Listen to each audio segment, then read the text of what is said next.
Imagine stepping into a cage to face one of the world's most dangerous fighters. Your body is the product of thousands of hours of grueling training. Millions will watch you perform. The promotion you fight for will earn hundreds of millions in revenue. And your cut? About 16 cents on the dollar. While NFL, MLB, and NHL athletes enjoy roughly 50% of league revenue, comprehensive healthcare, and retirement benefits, UFC fighters, the athletes who quite literally bleed for their sport, receive a fraction of these protections and compensation. And from the most recent poll, 80% of fighters are in favor of forming a union, backed up by 75% of polled fans. But now, more than 30 years since Royce Gracie shocked the world at UFC 1, MMA fighters are still at a labor law purgatory. They eat what they kill. They get a percentage of the pay-per-view buys, and the money is spread out amongst all the fighters. If you don't like it, there's a simple solution to this problem. Go start your own MMA organization, no barrier to entry, knock yourself out, pay them whatever you want to pay them. It's been done before. How's it worked out for other guys? Not well. Mind your business. In this video, we'll explore the complex forces preventing MMA fighters from unionizing. We'll examine the UFC's monopsony power over the sport, the unique legal and organizational hurdles fighters face, the benefits unions have secured for athletes in other major sports, and why, despite overwhelming support for the concept, UFC fighters remain among the least protected athletes in professional sports. I'm broke, so I need to fight. First, let's look at MMA from a promotional standpoint. The MMA employer's landscape is, by all intents and purposes, a monopsony. That is, a market structure where there is only one buyer for a particular good or service, giving that buyer significant power to control prices and terms. If MMA is just going to be UFC and then just regional MMA, and then that's it. And you might say, well, that's fine. That's kind of like what other sports are like, right? But with no protection, like there's no CBA, there's no union, there's no nothing. In the context of sports labor markets, a monopsony exists when athletes have limited options for selling their services. Importantly, a company doesn't need to be the only buyer to have monopsony power. It simply needs to have the ability to control prices because of their scale and/or control of the market. That certainly is the case for the UFC. The mechanism that they use to do it is if the promoter controls rank and title, you have total control over the athlete's career. Now all you have to do is remove other titles, which is what they did. They bought WFA, they bought the Assets of Affliction, IFL went away, they bought Strikeforce, they bought Pride. They're not buying these promotions, to continue doing business under them. They're buying them to acquire the fighters and remove the title. After the Strikeforce purchase in 2011, they had virtually every fighter 1 through 15 in every weight class. If fighters don't like what they're getting from the UFC, can't they just go fight for PFL, ONE FC, or any one of the other numerous, albeit much smaller, promotions? While other organizations still exist, their market share represents less than 10%, according to court documents from the UFC Antitrust lawsuit, rendering the UFC effectively a monopoly seller of MMA fights, as well as a monopsony buyer of MMA talent. Top-tier talent is overwhelmingly inside the UFC, housing the #1 ranked fighter in all 11 weight classes it promotes, and controlling 88% of all fighters ranked in the top 10. Joe Silva, and this came out as a result of the antitrust suit, sent an email right before that purchase closed to Lorenzo and Dana. Basically, he cut and pasted fighters ranked 1 through 15 in all the major weight categories. And then in the subject line, he just put, "We own MMA." That's it. That's all he said. As more top-ranked fighters sign with the UFC, other fighters must also join the promotion if they want to rise in the rankings or compete for recognized world championships. This creates a self-reinforcing cycle that strengthens the UFC's monopsony power. Former Bellator fighter, now in the UFC where he belongs, Aaron Pico. The dumpster fire that became the Bellator acquisition by PFL made its last headline earlier this month when Patchy Mix announced his departure from the organization, joining the list with Patricio Pitbull, Kayla Harrison, Reiner de Ritter, Aaron Pico, Michael Page, and Yaroslav Amosov.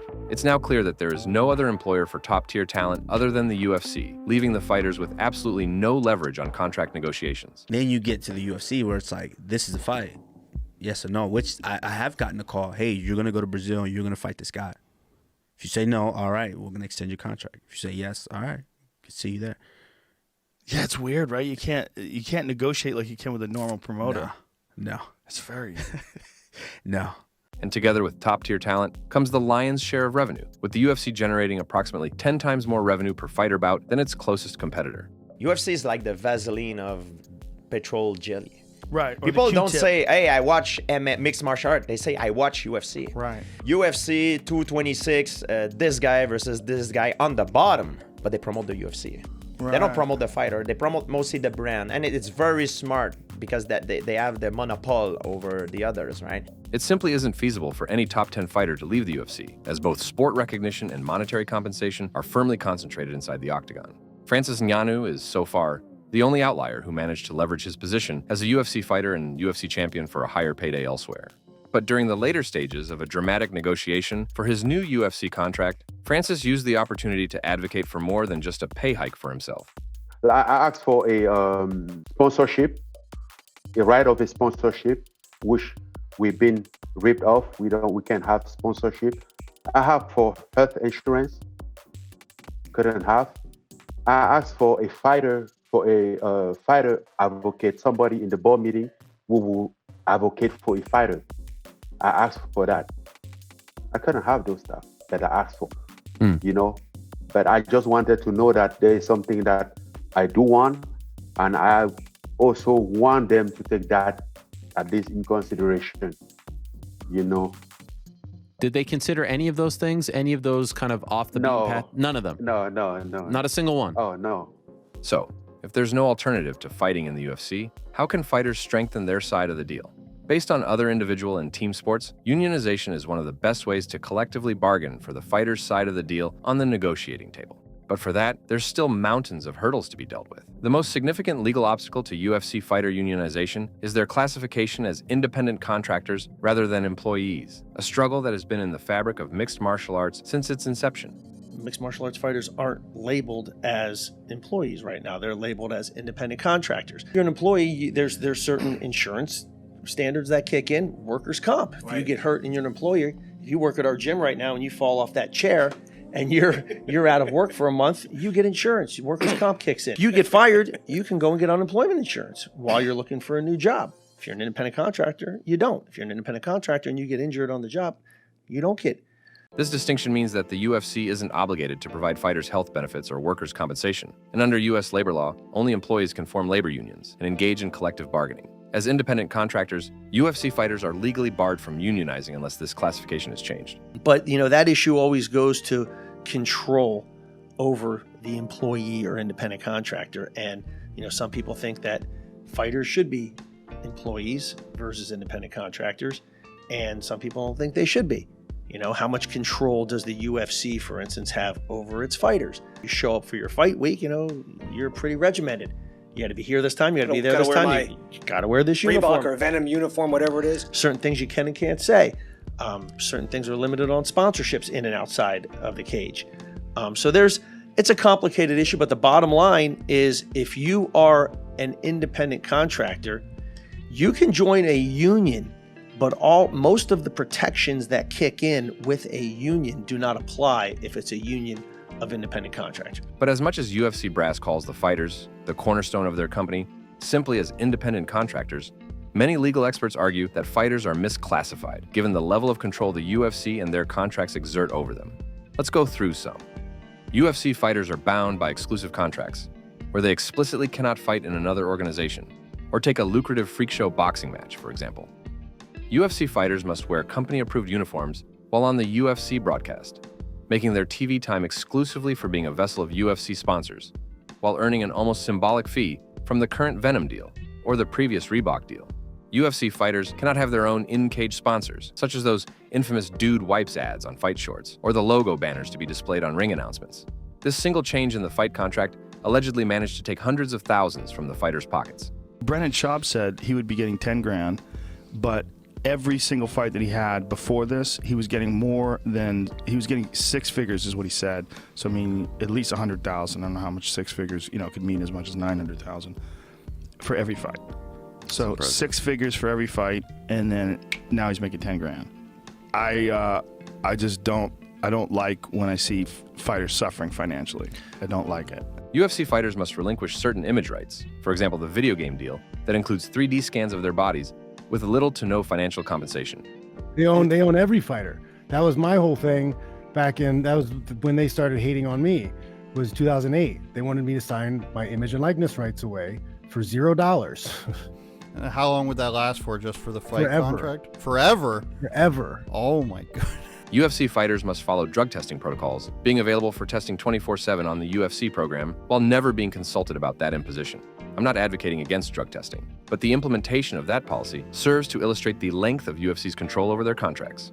I'm down with USADA. I'm down with drug testing and all that, but you guys deserve to have a say in the matter. You deserve, just like football players and hockey players and baseball players and basketball players, to collectively bargain the terms of the drug testing, i.e. they can't show up in your room at 7 a.m. before the weigh-ins like they did Paulo Costa and ask you to take blood. You can't do that.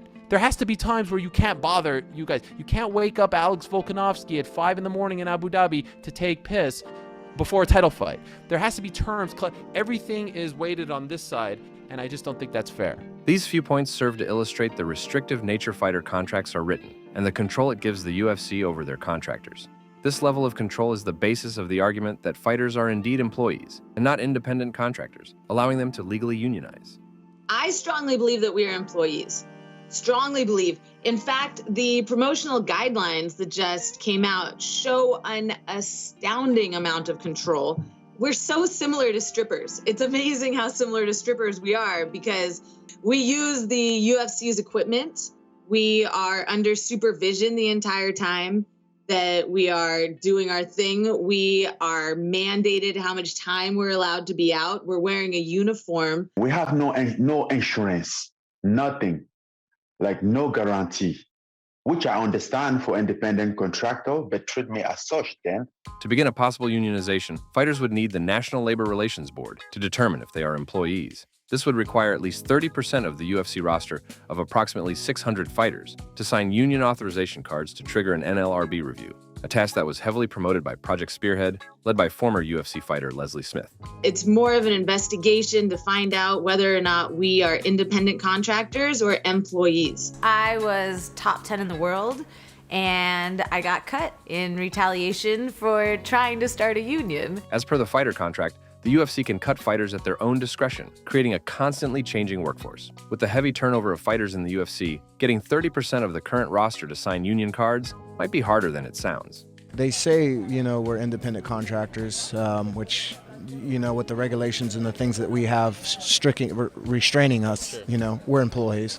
And there should be 401k and there should be, pension for all of us fighters. I think that, we make the sport go round and, without the fighters, I think that there's no, there is no UFC. But also, a huge number of fighters aren't part of the American workforce. One of MMA's biggest strengths is its diversified talent, making the sport a year-round global event with no season breaks. But that might also be one of the biggest legal hurdles for unionization. With a decentralized workforce, with fighters spread across the globe, there's no regular gathering of fighters to even discuss a union possibility.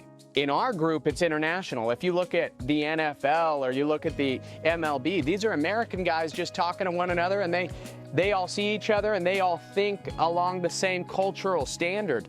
When it's a fighters association, you're talking about America, and then they're talking to Brazil. A lot of the guys in Brazil, it's a $4 to $1 ratio. They may not be feeling the stress that maybe the Americans are feeling, and the Americans aren't feeling the stress that maybe some of the people with the euro are feeling. The money is different, how people are brought up is different. I think there's a lot of hurdles to overcome in order to make this thing actually a plausible thing. Ironically, the UFC itself hosted a fighters retreat in 2017 and invited NBA legend and UFC investor Kobe Bryant for a brief talk with the fighters. Bryant was asked his opinion on unionization, in which he answered that a rising tide raises all boats, and urged fighters to get together and form a union. Unsurprisingly, that was the last fighters retreat the UFC ever hosted. With no central training location and a complex web of international regulatory affairs, it would be likely that the NLRB would require foreign fighters to form unions in their own countries and then unite under a global federation, adding layers of complexity to an already difficult process. If it was up to all the champions to speak up, it would happen. You know what I mean? Because the guys who aren't champions, they aren't relevant enough to make a stand. We need the champions and top fighters to say something because, once again, we deserve it. It's our bodies and our career.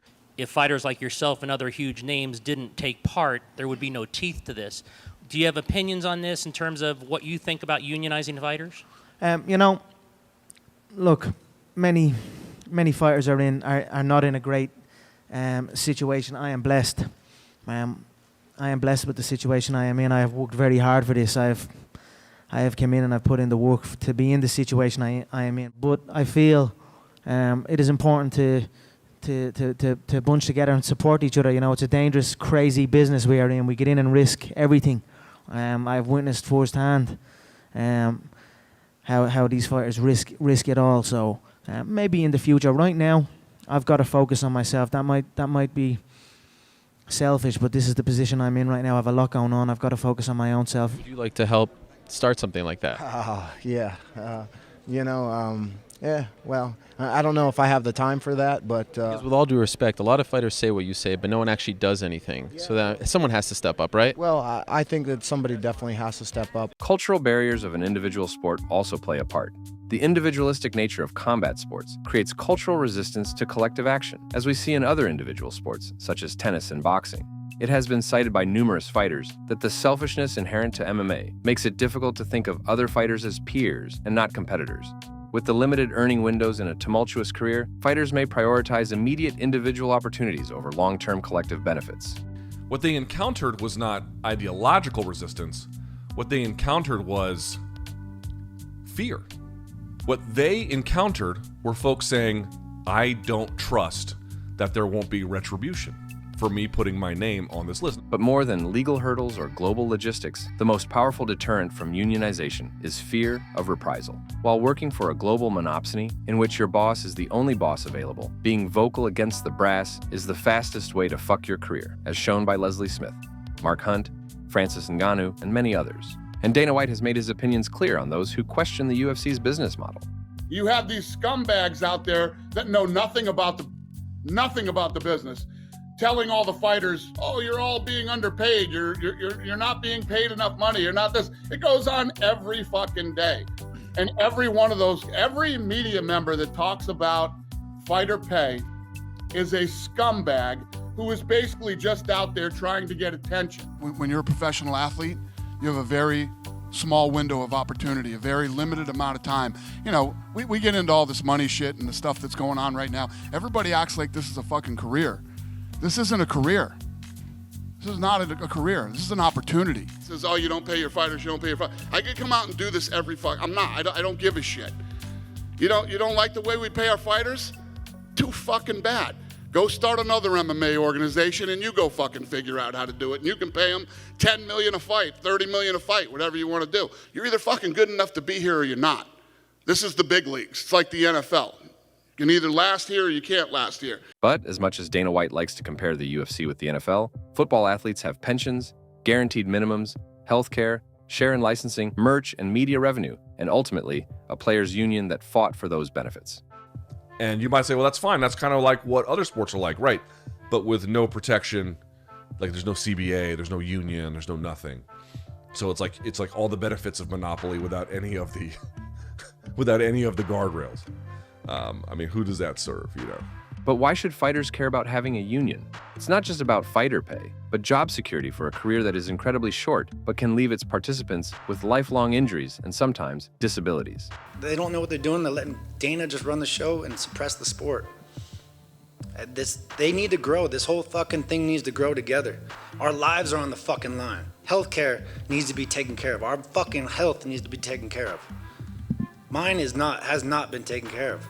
As the case for Spencer Fisher and Gary Goodridge, for example, being a professional MMA athlete has left them both with life-altering brain injuries, rendering them unable to hold a job while also having no health insurance or severance package. The brutal nature of the sport, where the main goal is to inflict damage on your opponent, makes it near impossible to escape this career unharmed. You know, the condition of the fighter, they can be improved by a lot, you know, the salary, all the assurance after the career. A lot of guys, they have a lot of issues that are, you know, like linked to brain damage and stuff like that. So I feel for a lot of these guys, you know, you only hear about the guys that make it, like the Conor McGregor, Khabib, George St. Pierre, like who made a lot of money. We left the sport healthy and good, but the truth is that most of the guys, 99.9% of the guys, Like it's an horror movie. It's a bad ending to their career ends and in a bad way. Health insurance inside the UFC is limited to injuries that happened during a fight, with the UFC not being responsible for fighters' health during their training camps.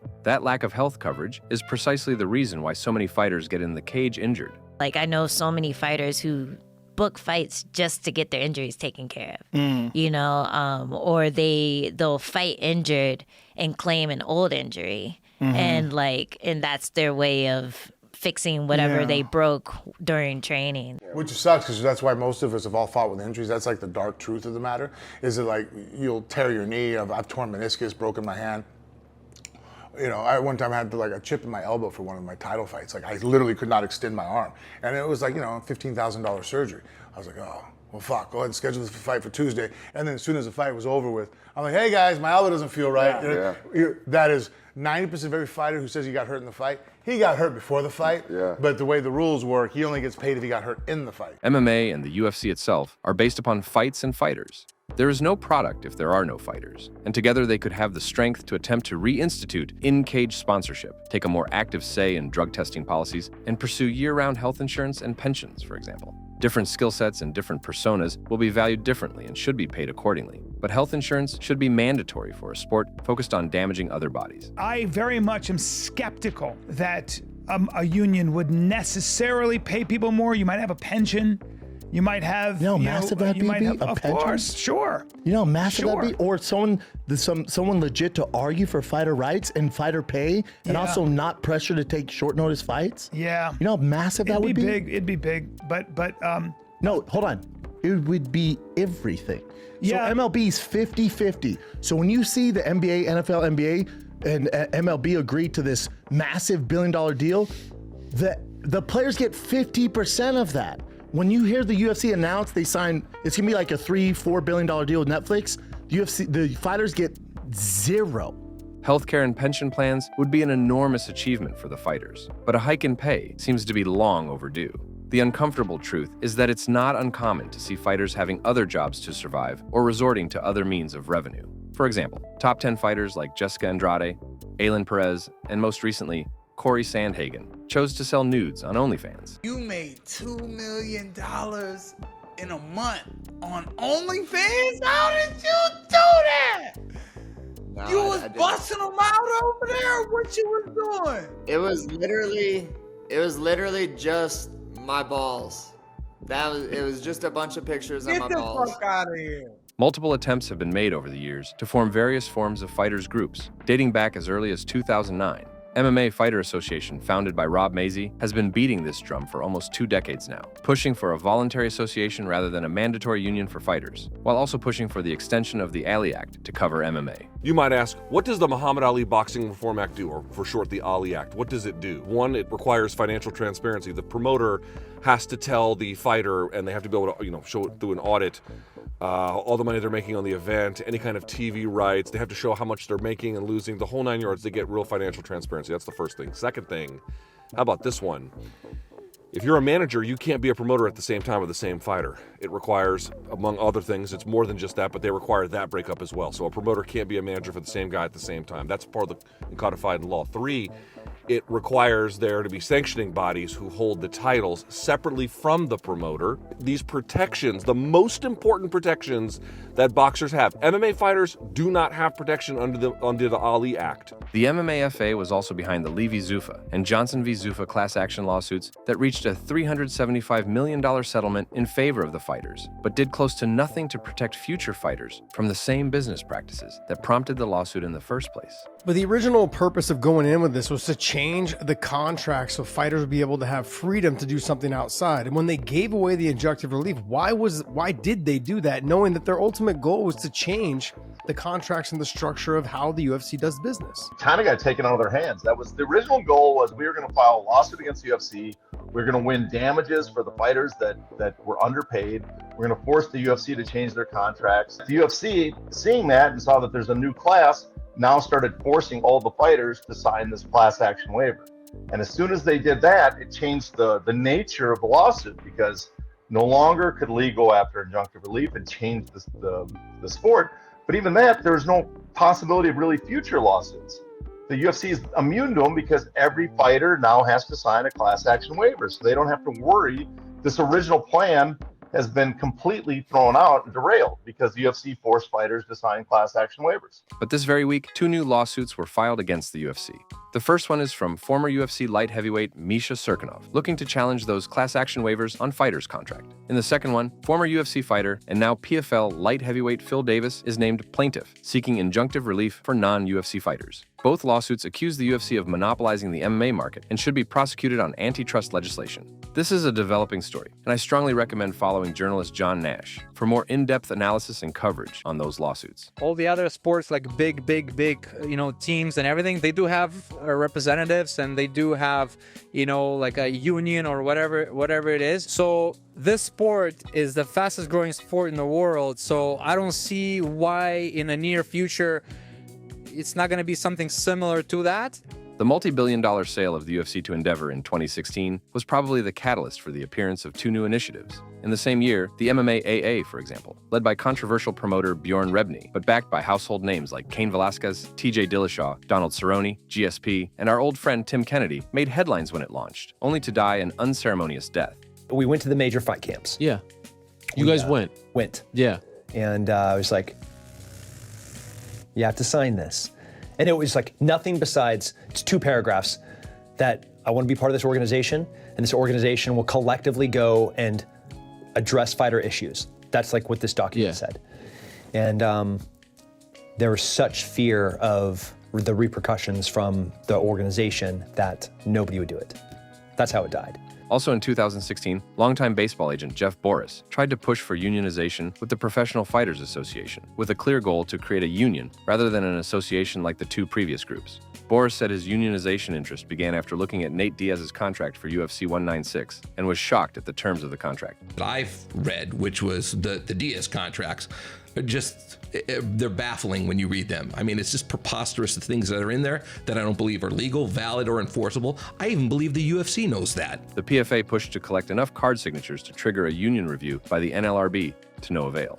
Ironically, those 3 groups engaged in a tug-of-war for public perception and fighters' attention, which included cease and desist letters and online feuds to Dana White's delight. The thing in the past used to be, let's start an organization. We'll go out and we'll compete against the UFC. The new thing is now, let's start an association or a union. There's 3 of them out there, right? And all 3 claim to be out for the best interest of the fighters. They're all fighting with each other. They're suing each other. They're hitting each other with cease and desists. It's hilarious. Today, 8 years later, all 3 initiatives seem to have disappeared from the spotlight, and the Utopian Fighters Union still nowhere to be seen. For now, the future looks grim. The combination of the UFC's monopsony power, legal classification of fighters as independent contractors, global and decentralized workforce, individualistic culture, and fear of retaliation creates a perfect storm that has prevented successful unionization. Despite overwhelming support for a fighters union, the UFC's monopsony power in the MMA labor market gives it tremendous leverage to maintain the status quo. As the sport continues to grow in popularity and profitability, the question of fair compensation and honorable treatment for the athletes who make the sport remains unsolved. This is Ragdoll MMA. Thank you for watching. Like the video if you liked the video, and subscribe to the channel for more of that good stuff. If you want to further support the channel, consider joining as a member for just $2. Thank you once again. See you guys in the next one. Here we go. If it's all about money, I don't want anything to do with it. The fighter union is going to get together and we're going to talk about healthcare, dental. We're going to talk about fighters coming together because we have a problem with a uniform or we have a problem with sponsorship. Then I'm fucking for it. You know, if the union's going to get together and back us for all the good, then I'm fucking all about it. If we're going to get together just because people are fucking worried about money, like, oh, we're not getting paid, we need a union just because we need money, then I don't want any part of it. But if we're going to come together like NFL or NBA or NHL, any other major league sporting event, and we're going to have retirement and we're going to have all the fucking plus side of the union, then sure, I'm 100% in it. But if it's only because people want to worry about fucking a pay scale, and fuck suck my dick, so. At the end of the day, you got to say it as never can never be never, and I want to make sure that I don't ever say never again.